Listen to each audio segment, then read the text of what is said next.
Now that we understand the topology on the affine schemes, it's time to approach how do we put a sheaf of rings on there. So how do we understand what it means to be a regular function?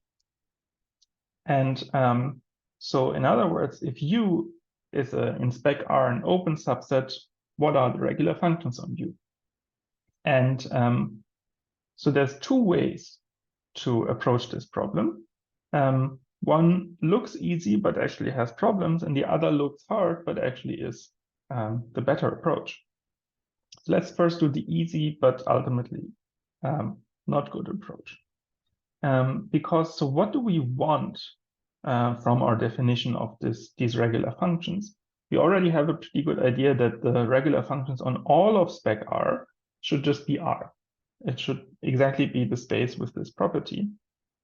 And then we have these distinguished open subsets. And then we saw the ring of functions on there should basically be the localization at this element. So it should be Rf. In other words, we should be able to divide exactly by powers of f. And finally, of course, we want to get a ring space in the end. So in other words, this thing should be a sheaf. And in fact, if you have just these three properties, then this is enough to know what the ring of functions on U should be. Because, well, let's say you want to determine a function here, then first of all, choose some cover of U by these open sets, distinguished open sets dfi. And then a regular function on U is uniquely determined by its restrictions to all of these fi. So in other words, by elements phi I in this localization. So for each element of the cover, you know what the function does there. And they should agree on the overlaps. But as before, the overlaps are actually very easy. The overlap of dfi and dfj is just dfi times fj.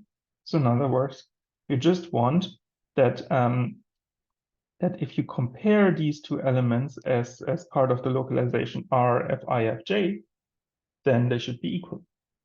And that's it. So somehow the functions are uniquely determined by these properties here. So the good thing is this already gives you the answer, what this thing should be. And it looks kind of easy. But on the other hand, some bad things are like, why is this independent of choices? So in other words, you would have to check again that this definition for one cover dfi and for another cover dfj would give the same answer. And also you see it's not a local condition somehow. I mean, defining this file requires, choosing this cover and having the information everywhere. It's not like the regular function is some object and you can check around each point that it satisfies some condition. So it's better to approach this from a different side. And this is what the next definition is going to do. And the basic idea is that we have some data, which is a collection of data around each point in U, which satisfies some local condition. Okay. And so here comes the definition. So R is a ring, and then we have U inside spec R open. Then we say a regular function on there is a family. So in other words, a collection of data, phi, which is phi p for p in U. For each point, you have some object phi p. And phi p is just an element of this localization R at the prime ideal p for all p in U. So you get elements of these localizations, one for each entry of one for each point of U. And they should now satisfy some local condition. So locally, they should be given as a quotient of two elements of R. And to make sense of this, so I mean that's the idea that we have also regular functions on the affine variety were locally given as quotients of polynomials. So to make sense of this, we say that for each point P in U, we find two elements of the ring F and G, and some open subsets. So somehow P sits in some open subset UP inside U, such that basically phi at the point Q, for these Q in this open set, should be given as this quotient G divided by F. So in this localization. And in order for this to make sense, so somehow that this element G divided by F is an element of the localization, you also require that F is in the set of this multiplicative set at which you localize. So in other words, F is not contained in Q. It's contained in the complement of Q. So that's the full condition. You have this collection of elements of these localizations at each prime ideal. And for each P, you find this open subset such that there, this collection is just given by constant G divided by constant F in this localization. Okay.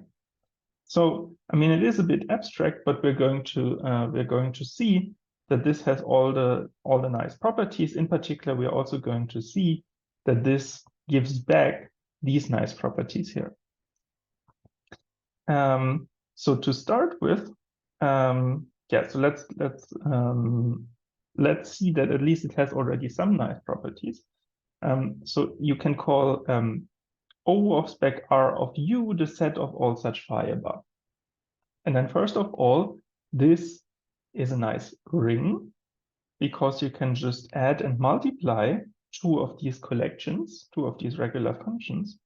Just you do it at each prime ideal separately, right? Because these are both contained in this localization, and the localization has a plus and a multiplication operation. So you can just do this like this. And you can check if you add or multiply two of these things, and they were given by such quotients of Gi divided by Fi, then their sum is given by sum of these things or a product of these things. And this is again contained in here and of this form. So somehow this means that this is a well-defined operation, and this makes this into a ring. So the functions, the regular functions on U form a ring. And then one of the good properties we can see immediately, because this condition here is a local condition, right? Around any point, we find a small open neighborhood such that this data satisfies this property here. So it's a local condition. And then we have always seen if we have some collection, or I mean, if we define some object like this, like a pre-sheaf, as some collection of things which satisfy a local condition, then this automatically becomes a sheaf of rings like this. And this is then called the structure sheaf of spec R. So at this point, I mean, we have seen this many times, so I'm not going to give the details, but you might pause the video and just kind of convince yourself that this is indeed such a sheaf of rings, and also see like what is the pre-sheaf structure, and everything works out. Okay, so one of the nice properties we already have, we get a sheaf automatically, and some more remarks. Now we can make precise this statement that we saw, that that at the point P we defined this this field K of P, and we saw that the global functions F have this evaluation map to this field at the point P. And now we can also see that these regular functions still have such an evaluation map. Because, well, we first do a bit of commutative algebra. So if you have this RP, which contains these elements phi p here, and you quotient by, this is a local ring, so if you quotient by its maximal ideal, like this, then you can always swap, first take the quotient and then localize. And well, this here, this becomes the zero ideal in this domain. And so this is just the localization at the zero ideal, gives you the fraction field. And this was the definition of this k of p. And so this means if you have phi, a regular function on u, and p is an element of u, then phi of p, you a priori, what you can do is you can just take this data from this family. You take the phi p, which gives this element here, and then you see it not as an element of Rp, but as an element of this quotient Rp modulo its maximal ideal, and then you get an element of this Kp. And we define this as the value of the regular function at this point. So that's another advantage of the thing above. We already get all of this data, and then just taking this this quotient ring here, we get a value in a field at each point. One warning here is that it's not true that all these evaluations and all of these fields uniquely determine phi in general. And I think we're going to see also examples of this. Or you can think about it yourself, like we have already seen some schemes where this is not true. Okay, and so then as a preparation for next time, and also as a bit of a sanity check, we have now defined this ring of regular functions, and it gives a sheaf. And so for a sheaf, we can also take the stalk at points. And what we had seen before is that for an affine variety, the stalk at a given point is just basically given as the localization at the ideal for this point. And we want to check the same thing. So in other words, if R is a ring and P is in spec R, then we can look at the stalk of the sheaf we just defined. And the claim is it should just be equal to the localization of R at this prime ideal by a map. So let's say you have this, this function on U, on some open neighborhood U of the point P. Well, what can you do? Well, it is a collection of elements of these localizations at all the points of U, and you just take the element of the corresponding localization at P. So this is a kind of map which takes this entire family and just selects the data at the point P. And the claim is this is an isomorphism. Okay. And well, to show it's an isomorphism, we just write down the inverse. And the inverse map is a bit more interesting.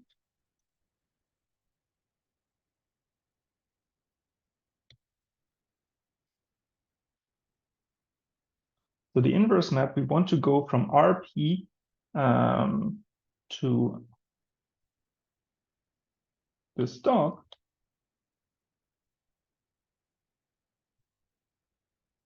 Let's call this big psi. And what can you do? I mean, you start with G divided by F, right? Where F should be in the multiplicative set. So in other words, F is not in P. But then if F is not in P, in particular, P is in D of F. So it's basically equivalent. And now we want to get a regular function on some open set. And well, from our intuition from the affine varieties, well, a nice open set which works for this function is just D of F itself. Let's just take, D of F. And then this collection, we need to write down now a collection for all Q in D of F of elements of the localization of R at Q. But well, we have a pretty good idea. We should just take this G divided by F everywhere, and we make sure that this makes sense, because what we need to check is that since Q is in the F, F is not contained in Q, just the same thing as before. And then, in other words, this G divided by F still makes sense here. So it's still a well-defined element in this R cube. And so we get this collection that we wanted. And so now we have written down something which should be the inverse. So let's just check that both compositions give the identity. So one is pretty easy, because let's say we first apply this psi. So we start with G divided by F, we get this whole family, we basically extend it to all of these localizations in the neighborhood. And then if we apply phi again, we just take this collection and just specialize again at the point P. And so we just get back the thing that we started with. And so, so this is, start with G divided by F and we end at G divided by F. So this is clear. This is okay. So the other direction is a bit more interesting. So there we start with an open set U and a phi.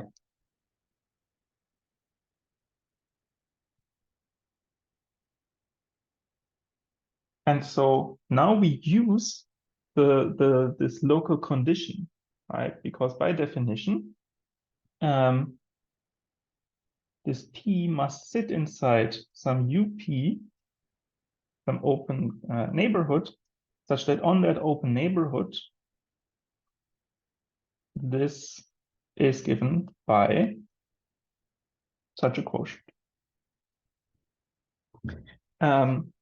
But then now on this open neighborhood is given by a quotient, and now by the definition of this stalk, we started with this representative U phi. But in fact, for the stalk, we can always restrict from the bigger thing to a smaller thing.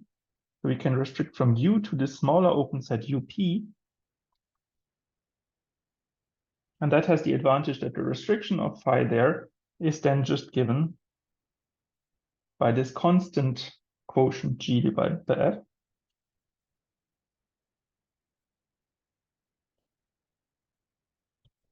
But then we see this is just an image of this psi, because the psi is just a map which takes some quotient and writes it down everywhere where it makes sense.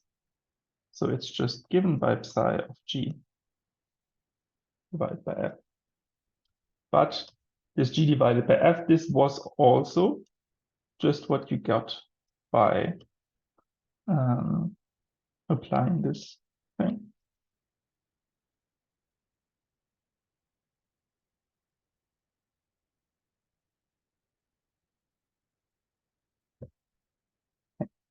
Because somehow this big phi takes this collection here and just selects the entry at P. And then you get this thing back. And so this shows this last equality. And so what we have shown is that if we start with this U phi, we can choose an equivalent representative such that this is given by this composition applied to itself. And so this composition is the identity. Okay. We have checked it in both directions, again, recalling how the stalk of a sheaf allows us to restrict to a smaller open set. Okay. And this is also not a coincidence. So we see the sheaf we defined has the right stalks. And then we can note that this is also sufficient in a certain sense, because if F is a sheaf on X and U is an open subset, then there is an exercise which you can do, which says that the section here is uniquely determined by knowing its stalks at all points of U. And in a certain sense, that's the idea behind the word sheaf also, right? I mean, a sheaf in the agricultural language, a sheaf is a collection of stalks, and well, it's true that the section of the sheaf is uniquely determined by the values at all the stalks.